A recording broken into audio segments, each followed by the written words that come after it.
Hello बच्चों, आपका आपके अपने YouTube चैनल में फिर से स्वागत है। आज आप लोग पढ़ने वाला है बेहतर। पहले सब्सक्राइब कीजिए चैनल को, उसके बाद फिर मिलते हैं। चलिए देखते हैं क्या है।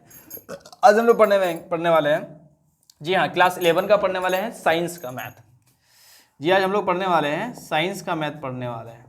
साइंस का मैथ पढ़ने वाले हैं, अध्याय 1 पढ़ने वाले हैं, जिसका नाम है समुच्चय, जिसको पढ़ेंगे सेट्स। आज हम लोग पढ़ने वाले हैं।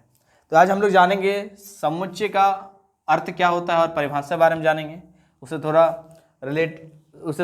उसके बारे में कुछ जानकारी लेंगे। फिर अगले दिन हम लोग पढ़ेंगे इसके बारे में, उसका सवाल सीखेगा कि कैसे उसको बनाएंगे। लेकिन आज हम लोग के वीडियो में पढ़ेंगे कि क्या होता है समुच्चय, समुच्चय को कैसे समझेंगे, क्या क्या है इनका, सर्वप्रथम परिचय किसने किया था, मतलब सर्वप्रथम किसने इनका ई की थी। तो आज हम लोग इसके बारे में पूरा जानकारी लेंगे। चलिए देखते हैं। तो बात करें कि समुच्चय या सेट का अर्थ क्या होता है, अर्थ या परिभाषा समझेंगे।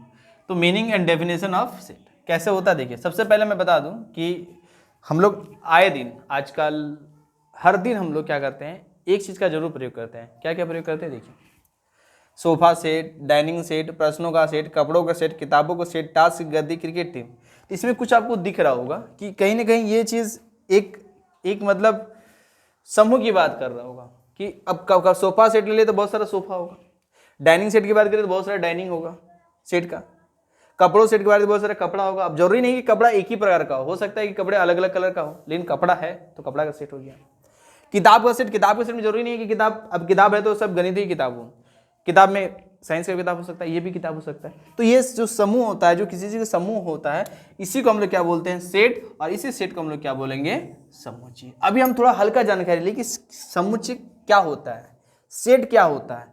बिल्कुल पहली बार आप समझ रहे होंगे कि सेट क्या होता है। बिल्कुल समझिए आसान से। सोफा सेट, सोफा का सेट हो गया। सोफा बहुत सारा का सेट हो सकता है, लेकिन आखिर समूह में है, सबको सोफा ही बोलेंगे तो सोफा सेट हो गया। और इस सोफा जो सेट हो गया है, इसी को हम लोग क्या बोलेंगे, समुच्चय। और उसमें बहुत सारा सोफा हो गया, उसको हम लोग क्या बोलेंगे, उसको हम लोग बोलेंगे समुच्चय का अवयव। क्या बोलेंगे, तत्व। और क्या बोलेंगे उसको, सदस्य। किसका सदस्य, समुच्चय का सदस्य बोलेंगे। बात समझ में आ रहा है आपको।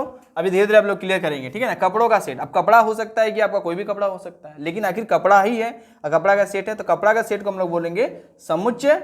और इसके जो कपड़ा है, अलग अलग कपड़ा, उसको कोई कपड़ा, उस कपड़ा को क्या बोलेंगे, अवयव बोलेंगे या तत्व बोलेंगे या सदस्य बोलेंगे। बिल्कुल आपको समझ में आ गया। अब आगे बढ़ते हैं।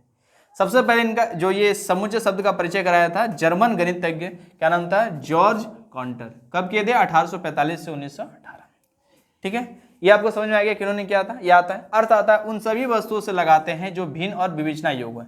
अब जरूरी नहीं, देखिए बात समझ लीजिए, सेट का मतलब जरूरी नहीं है कि आपका एक ही चीज होना चाहिए। मतलब सेट का मतलब ये होता है कि आपका वो वस्तु जो है, जो सेट में है, वो भिन्न भिन्न होना चाहिए। और विवेचना योग्य का मतलब ये होता है कि उसकी हम विवेचना अलग अलग चीज में अलग अलग कर सकते हैं। अब जरूरी नहीं है कि अब एक ही चीज हो तो अब उसका विवेचना कर नहीं पाइएगा। तो आप उस ऐसा सेट होना चाहिए कि उसका आप विवेचना कर पाए और वो भिन्न भिन्न होना चाहिए। इसी का होता है अर्थ। सेट मतलब तो समझ में आ गया कि आप किसी भी चीज़ का सेट ले लीजिए, लेकिन सेट कैसा होना चाहिए, भिन्न होना चाहिए। वो जो सेट में आप कुछ भी लिखे, जैसे कि 1 2 3, सेट को ऐसे लिखते हैं, ठीक है। तो इसमें 1 2 3 देखिए, 1 अलग है, 2 अलग है, 3 अलग है, तो यानी अलग अलग होना चाहिए, ठीक है। और एक को अलग अलग विवेचना कर पाए, ऐसा होना चाहिए, ठीक है। अब हम लोग बात करते हैं कि जैसे कि सेट में देख लिए, तो इसके बारे में बाद बताएंगे, ये आगे आप बताएंगे, कल नेक्स्ट वीडियो में बताएंगे आपको। लेकिन आज हम लोग खुद थोड़ा हिंट्स लेके समझते हैं। ये आपका क्या हो गया, सेट हो गया, एक पूरा सेट हो गया, 1 2 3 4 का सेट हो गया, ठीक है। अब ये सेट हो गया। अब इस सेट में जो 1 2 3, ये 2 3 क्या है, अवयव है, तत्व है, क्या है, सदस्य है। समझ में आएगी। अब हम बस पढ़ते हैं आगे परिभाषा। सुपरिभाषित वस्तुओं के संग्रह को क्या कहते हैं, समुच्चय कहते हैं। अब सुपरिभाषित वस्तु का मतलब क्या होता है। अब ऐसा नहीं कि कोई मन मतलब लिख दिए वो हो गया समुच्चय, नहीं होता। जैसे हम उदाहरण समझते हैं, तेज विद्यार्थी का समूह। अभी तेज विद्यार्थी है, सब तेज विद्यार्थी के समूह है। अब ये थोड़े ना कह सकते हैं कि उसमें कि तेज विद्यार्थी में, तो अब ये थोड़े ना कह सकते कि सब तेज है तो उतना ही तेज है। कोई बहुत ज़्यादा तेज हो सकता है, कोई कम तेज हो सकता है, कोई उसमें मध्यम तेज हो सकता है। तो ये आप डिसाइड नहीं कर सकते और किसी को अलग नहीं कर सकते, इसलिए ये आपका क्या हो जाएगा, समुच्चय नहीं होगा। दुबले लड़के का समूह, अब दुबले सब दुबला थोड़े ना, कुछ थोड़ा हल्का दुबला, कोई ज्यादा दुबला, तो इसमें भी कंफर्म नहीं कर सकते हम। अब सुंदर लड़कियों का समूह, तो इसमें भी आप कहीं नहीं कर सकते सब सुंदर, कोई थोड़ा ज्यादा सुंदर, कोई कम सुंदर, ऐसे करके आप ये डिसाइड नहीं कर सकते। इसलिए 1 2 3 क्या होगा, ये आपका समुच्चय नहीं है। आगे देखते हैं। किसी खास विद्यालय के कक्षा 9 के कुल छात्रों की संख्या, कक्षा 9 के कुल, आप किसी खास विद्यालय की बात करें, विद्यालय में जो कक्षा 9 है, 9 के कुल छात्रों की संख्या देखिए, अब ये कुल छात्रों की संख्या किसी खास की बात कर रहे हैं, यानी किसी चीज़ के बारे में बात कर रहे हैं, यानी किसी चीज़ की क्लास के बारे में बात कर रहे हैं। तो यहाँ से क्या हो गया, ये आपका क्या हो गया, ये आपका हो गया समुच्चय। किसी खास विद्यालय में शिक्षकों के समूह, किसी खास विद्यालय में शिक्षक के समूह की बात करें तो वो हमारा क्या हो जाएगा, समुच्चय। इसमें कोई शिक्षक है, जितना शिक्षक है अलग अलग नाम होगा। यहाँ पे छात्रों की संख्या होंगे, अलग छात्र होंगे, क्लास 9 का ही है, एक ही सेट में है लेकिन अलग अलग नाम होगा।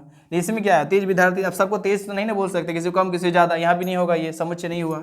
ये दुबले लड़की, अब दुबले में कोई ज़्यादा कम हो सकता है, इसमें भी नहीं बता सकते हैं। सुंदर लड़कियों का समूह, इसमें भी कोई ज़्यादा सुंदर हो सकता है। तो इसका मतलब आपको समझ में आ गया कि समुच्चय क्या होता है। आज पूरा थोड़ा डिटेल था, धीरे धीरे जैसे पढ़ेंगे उम्मीद करते हैं कि आपको बढ़िया तरीके से समझ आएगा। आप पहली बार आया है क्लास 11 का, 12 का भी आज स्टार्ट करते हैं। मिलते हैं नई वीडियो में, मुझे इजाजत दीजिए, तब तक के लिए जय हिंद जय भारत। चैनल को सब्सक्राइब करना भूले। जय हिंद।